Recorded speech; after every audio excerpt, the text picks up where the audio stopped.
सबसे ज़्यादा अगर किसी कोई बच्चा किसी पीरियड में वो घातक होता है, ये जो ठंड है वो है नियोनेटल पीरियड, जन्म से लेकर 28 दिन के भीतर। अगर उस बच्चे को ठीक से अगर आपने वार्म नहीं किया, प्रोटेक्टेड नहीं किया, क्लोथ नहीं पहनाया, तो निश्चित रूप से उसको हाइपोथर्मिया होता है। इसलिए मौसम बदलने के बाद जब विंटर है तो वायरस जो है, वायरल अटैक्स बहुत बढ़ जाते हैं। जो भी ससेप्टेबल पॉपुलेशन है, बच्चे हैं, खास करके जो छोटे बच्चे हैं जिसमें इम्यूनिटी कम है, तो निश्चित रूप से ज़्यादा बीमार होते हैं। ये जितनी भी समस्या है सब वायरल है। ये मतलब कि एयरबॉर्न है, वाटर बॉर्न है, वेक्टर बॉर्न डिजीज है।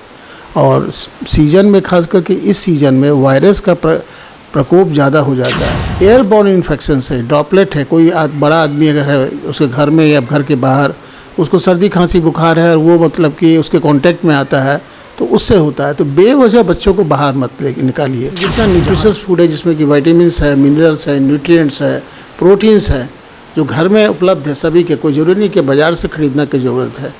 आपके घर में जैसे मौसमी फल है, साग सब्जी है, हरी सब्जी है, जो दाल रोटी है, ये सब उसको पर्याप्त मात्रा मिलना चाहिए ताकि वो कुपोषण का शिकार नहीं हो।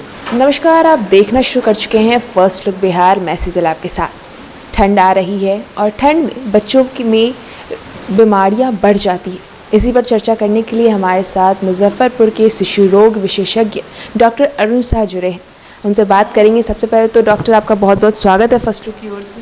थैंक यू, धन्यवाद। ठंड आ रही है तो बच्चों में मतलब प्रमुख रोग कौन से ज़्यादा बढ़ जाते हैं ठंड को लेकर? अभी जितने भी हम लोग के पास केसेस आ रहे हैं वो सर्दी खांसी, बुखार, पेट खराब, ब्रोंकिलाइटिस या acute exacerbation of the wheezy bronchitis, change of weather की वजह से बहुत सारे बच्चों को रेस्पिरेटरी ट्रैक्ट इन्फेक्शन हो रहा है, जो कि ड्रॉपलेट इन्फेक्शन है।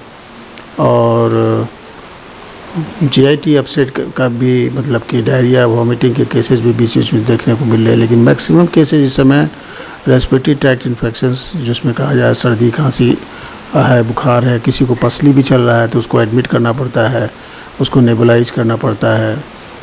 एक ठो को आज बच्चे को देखें, उसको निमोनिया था तो उसको हायर एंटीबायोटिक देना पड़ा, क्योंकि उसके बिना उसको ठीक नहीं हो सकता है, उसकी लाइफ थ्रेटनिंग प्रॉब्लम है उसको। तो ये सारी समस्या है। मेन चीज़ है कि जैसे वेदर चेंज हुआ है वैसे ही हम लोग हर साल देखते हैं पिछले 40 साल से कि सितंबर अक्टूबर के बाद हम देख रहे हैं कि ये मौसम बदलने के बाद जब विंटर है तो वायरस जो है, वायरल अटैक्स बहुत बढ़ जाते हैं।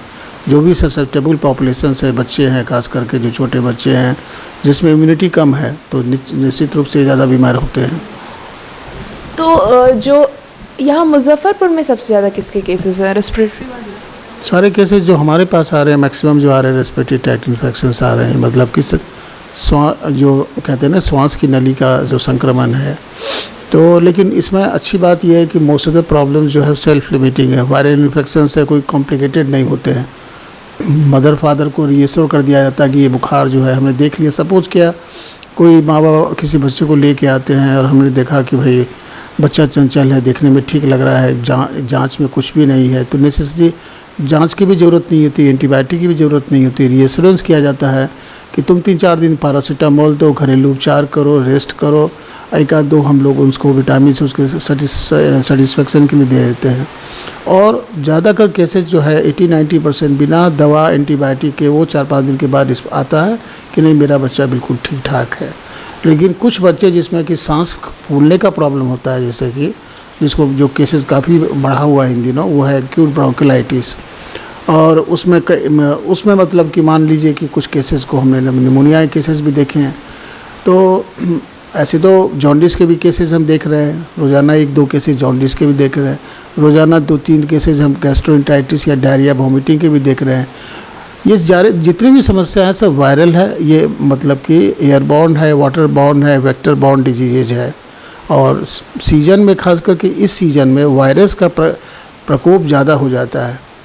इसलिए वायरल इन्फेक्शंस यानी वायरल संक्रमण। और वायरस की जहाँ तक बात करेंगे तो हम लोग कौन सा वायरस, तो रेस्पिरेटरी ट्रैक्ट इन्फेक्शन के लिए सबसे कॉमन वायरस है influenza virus, parainfluenza virus, RSV virus, rhinovirus. अब तो कोविड वायरस नहीं है, इसलिए कोविड वायरस के बारे में हम लोग नहीं बात करते हैं कि कोविड का संक्रमण लगभग न के बराबर है। तो ये जो परपेचुअल जो हर साल जो इन्फ्लुएंजा, पारा इन्फ्लुएंजा और एडिनो वायरस और आरएसवी वायरस जो है उसके वजह से बच्चे बीमार पड़ते हैं, क्योंकि यही सीज़न जो है, यही टेम्परेचर इनके लिए, वायरस के लिए सबसे ज़्यादा ऑप्टिमम होता है उसके ग्रोथ मल्टीप्लिकेशंस के लिए। अच्छा, इन वायरसेस से कैसे प्रिकॉशन रख सकते हैं पेरेंट्स अपने बच्चों को कि उन्हें इस तरह की बीमारियां ना हो? देखिए, इसमें पेरेंट्स क्या कर सकते हैं, बिल्कुल सही बात है कि पेरेंट्स कैसे इसको बचा सकते हैं या इस बीमारी से कैसे बच सकते हैं। तो अब ये जैसे ठंड बढ़ रही है तो कोशिश करना है कि इसे प्रॉपर क्लॉथिंग करना है बच्चों को, जैसे कि जो फुल स्लीव कपड़ा पहने और ज़रूरत के हिसाब से, क्लाइमेट के अनुसार से उनको कपड़ा पहनाएं। जो कोई ज़रूरी नहीं कि महंगा कपड़ा पहने या महंगा स्वेटर पहने। अगर कोई मिडिल क्लास, लोअर क्लास या गरीब तबके के लोग हैं, वो 2-3 शर्ट भी पहना देंगे तो स्वेटर का ही काम करेगा। Multiple layer of the clothes है जो कि वो इंसुलेट करता है, मतलब कि वो हीट को प्रिजर्व करता है। तो पहला चीज़ है कि ठंड से बचाने के लिए उसको पर्याप्त मात्रा में उसको कपड़ा उसको मिलना चाहिए, वुलन क्लोथ्स हो या कॉटन हो, लेकिन वो प्रोटेक्टेड रहना चाहिए। दूसरी बात यह है कि बेवजह, तो मुजफ्फरपुर एक बहुत प्रदूषित शहर है जिसमें पॉल्यूशन जो है एक बहुत बड़ा कारण है ये रेस्पिरेटरी ट्रैक्ट इन्फेक्शंस के लिए। और मुझे लगता है कोई बच्चा अगर बाहर जाता है और ससेप्टेबल है, उसको मतलब इम्यूनिटी नहीं है और बाहर में कहीं भी जाता है तो किसी एयरबॉर्न इन्फेक्शन से, ड्रॉपलेट है, कोई बड़ा आदमी अगर है उसके घर में या घर के बाहर, उसको सर्दी खांसी बुखार है और वो मतलब कि उसके कांटेक्ट में आता है तो उससे होता है। तो बेवजह बच्चों को बाहर मत निकालिए जहाँ तक हो सके, क्योंकि इतना क्राउडेड शहर है, इतना पॉल्यूटेड शहर है कि जिसकी वजह से हमारे यहाँ शहर में बच्चे बहुत ज़्यादा बीमार पड़ते हैं। क्योंकि ये वायरल इन्फेक्शन जो होता है ये बड़ी तेज़ी से फैलता है और कॉन्टैक्ट से होता है। और इसमें क्या है कि जैसे कोविड में हम लोग ने कहा था ना कि कोविड में कुछ प्रिकॉशन लेना है, जैसे मास्क पहनना है, हैंड वॉशिंग करना है, सोशल डिस्टेंसिंग बना के रखना है। तो आइडिया इसमें भी है कि वही चीज़ करना है वायरल इन्फेक्शन से बचने के लिए। कि अभी भी हम कहेंगे कि अगर इस बात को बहुत ही लाइटली नहीं लेंगे, क्योंकि अगर बच्चे को चाहते हैं कि सर्दी खांसी की प्रॉब्लम कम हो तो जो बड़े बच्चे हैं, जो खासकर 2-3 साल से ऊपर वाले बच्चे हैं, उनको पब्लिक प्लेस में या तो लेके मत जाइए, और जाइए तो उनको मास्क पहनाइए, जो भी मास्क है। दूसरी बात यह है कि इनको मतलब कि मिनिमम मतलब कि एक्सपोजर करना है, हैंड वॉशिंग का प्रैक्टिस करना है, ये हमेशा ये ध्यान रखेंगे। सोशल डिस्टेंसिंग का मतलब है कि कोई आदमी अगर बीमार है उससे दूरी बना के रखे, कम से कम 1 मीटर की दूरी, 1 मीटर की दूरी कम से बना के रखे। तो इससे क्या होगा कि संक्रमण नहीं फैलेगा बच्चों को। दूसरा पॉइंट है कि न्यूट्रिशन, और न्यूट्रिशन का मतलब डाइट में बहुत इंपॉर्टेंट चीज़ है कि डाइट का रोल इसलिए है कि वो बच्चे की इम्यूनिटी को बढ़ाता है, उसकी प्रतिरोधक क्षमता को बढ़ाता है। इसलिए जितना न्यूट्रिशस फूड है, जिसमें कि विटामिन्स है, मिनरल्स है, न्यूट्रिएंट्स है, प्रोटीन्स है, जो घर में उपलब्ध है सभी के, कोई ज़रूरी नहीं कि बाज़ार से ख़रीदने की ज़रूरत है। आपके घर में जैसे मौसमी फल है, साग सब्जी है, हरी सब्जी है, जो दाल रोटी है, ये सब उसको पर्याप्त मात्रा मिलना चाहिए ताकि वो कुपोषण का शिकार नहीं हो, ताकि उसके शरीर की इम्यूनिटी बढ़े, प्रतिरोधक क्षमता रहे।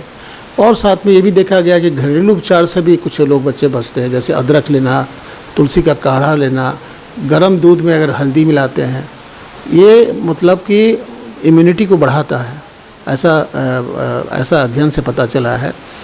और जिसको अगर खांसी वासी होती है उसको तो शहद लेना चाहिए। शहद जो है एक तरह से बहुत बड़ा सूदिंग इफेक्ट डालता है। तो न्यूट्रिशन यानी पोषण ये बहुत इम्पॉर्टेंट चीज़ है बच्चे के बचाव के लिए। अच्छा, जो छोटे बच्चे होते हैं, नवजात शिशु से लेकर 2 साल तक के मेनली बच्चे जो कह नहीं पाते, बता नहीं पाते कि उन्हें क्या प्रॉब्लम हो रही है, पेरेंट्स वो कैसे पहचानेंगे कि उनको ठंड के कारण कुछ परेशानी हो रही है? देखिए, नवजात शिशु की बात तो कर रहे हैं तो बहुत इम्पोर्टेंट बात यह है कि इस सीज़न में हमारे देश में जब मौसम काफ़ी ठंडा होता है तो सबसे ज़्यादा अगर कोई बच्चा किसी पीरियड में वो घातक होता है, ये जो ठंड है वो है नियोनेटल पीरियड, जन्म से लेकर 28 दिन के भीतर। अगर उस बच्चे को ठीक से अगर आपने वार्म नहीं किया, प्रोटेक्टेड नहीं किया, क्लोथ नहीं पहनाया, तो निश्चित रूप से उसको हाइपोथर्मिया होता है। इसलिए कंगारू मदर केयर सबसे बेस्ट माना गया है कि नवजात बच्चे को 1 महीना तक या 3 महीना तक या 6 महीना तक माँ अपने स्तन से सटा के रखे उससे दूध भी उनका बढ़ता है, उससे इमोशनल बॉन्डिंग होती है, उससे मतलब उनको गर्मी मिलती है। तो ये कंगारू मदर केयर पूरे दुनिया भर में एकदम कंफर्म्ड हो गया है कि बच्चे की मोर्टेलिटी यानी मृत्यु दर में भारी कमी ला सकती है। तो अब जैसे बच्चा अगर मान कि सिम्टम्स के बेसिस पर हमारे पेशेंट्स आते हैं कि मेरा बच्चा जो है उसकी पसली चल रही है, कहाँ रहा है बच्चा, दूध नहीं पी रहा है, ये मेन सिम्टम्स होते हैं जिस पर उनको लगता है कि इस बच्चे को प्रॉब्लम है, समस्या है, खतरा है, तो उसको लेके आते हैं। तो पहचानना का यही कि बच्चे की सांस की गति तेज़ है, बच्चे को तेज़ बुखार है, बच्चा एकदम विचलित हो रखा है, बच्चा एकदम बिल्कुल मतलब रेस्टलेस है, काफ़ी रेस्टलेस है। ऐसी अवस्था में तो निश्चित रूप से ये एक परेशानी या तो उसको ब्रोंकियल अस्थमा या ब्रोंकोलाइटिस है या उसको निमोनिया है। तो इसका जजमेंट तो डॉक्टर ही करेगा, जो कॉम्पिटेंट डॉक्टर है वो समझ करके ही अपना इलाज करेगा।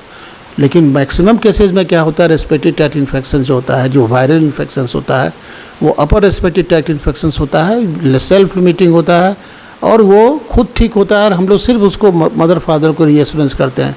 लेकिन डेंजर साइन समझा करके कि तुम्हारे बच्चे को अगर हम दवा तो एंटीबायोटिक नहीं लिख रहे हैं, लेकिन तुम्हारे बच्चे को अगर सांस फूलने का प्रॉब्लम हो, बच्चा दूध नहीं पिए, बच्चा सुस्त हो जाए, बच्चे को बुखार 4-5 दिन में नहीं उतरे, तुम लेके आओ तो हम जांच कराएंगे। तो वैक्सीन लेकर जो भी फ्लू आते हैं, वायरसेस आ रहे हैं, तो वैक्सीन से किस तरह से बच्चों को बचाव कर सकते हैं? देखिए, बड़ा ही प्रासंगिक और हम समझते हैं कि यह भी आपने सवाल पूछा है क्योंकि जो हमारे यहाँ इस समय कोविड का वैक्सीन नहीं दिया जा रहा है, लेकिन जो वैक्सीन अभी दिया जाना चाहिए वो है फ्लू शॉट। लेकिन अभी भी भारत सरकार ने जो उनकी जो राष्ट्रीय टीकाकरण जो कार्यक्रम है उसके अंतर्गत फ्लू शॉट को उसमें इंक्लूड नहीं किया गया है। इसलिए उसमें उस फ्लू शॉट जो कि रिकमेंडेड है कि हर 6 महीने के बाद हर बच्चे को, बड़े तक, चाहे वो नौजवान हो, बूढ़े हो, उन सबको रिकमेंडेड है कि फ्लू से बचने के लिए, इन्फ्लुएंजा से बचने के लिए, पारा इन्फ्लुएंजा से बचने के लिए हर वर्ष मतलब कि एक टीका दिलाना जरूरी है। और निश्चित रूप से इसमें भारी कमी आएगी, खास करके वो बच्चे जिनको बार बार सर्दी, खांसी, बुखार या इन्फ्लुएंजा या दम फूलने का प्रॉब्लम होता है, लेकिन ये टीकाकरण राष्ट्रीय टीकाकरण कार्यक्रम में सम्मिलित नहीं है। हो सकता है आने वाले समय में भारत सरकार इस पर भी विचार विमर्श करके उसको इंक्लूड कर ले, लेकिन 6 मंथ्स के बाद एक टीका, उसकी अपर लिमिट कुछ नहीं है, अपर एज लिमिट कुछ नहीं है। Everybody should be vaccinated with 1 flu shot every year. बहुत बहुत धन्यवाद। हमने बात किया मुजफ्फरपुर के प्रसिद्ध शिशु रोग विशेषज्ञ डॉक्टर अरुण साजी से ठंड पर बच्चों के बारे में कि ठंड में कौन कौन सी बीमारियां बच्चों को हो सकती है और किस तरह से पेरेंट्स अपने बच्चों को बचा सकते हैं, केयर करके उनके प्रिकॉशंस लेके कि उन्हें ये बीमारियां ना हो इस ठंड में। तो इस खबर के लिए बस इतना ही, और खबरों के लिए बने रहिए हमारे साथ। हमारे फेसबुक चैनल को लाइक कीजिए, हमारे यूट्यूब चैनल को सब्सक्राइब कीजिए। धन्यवाद।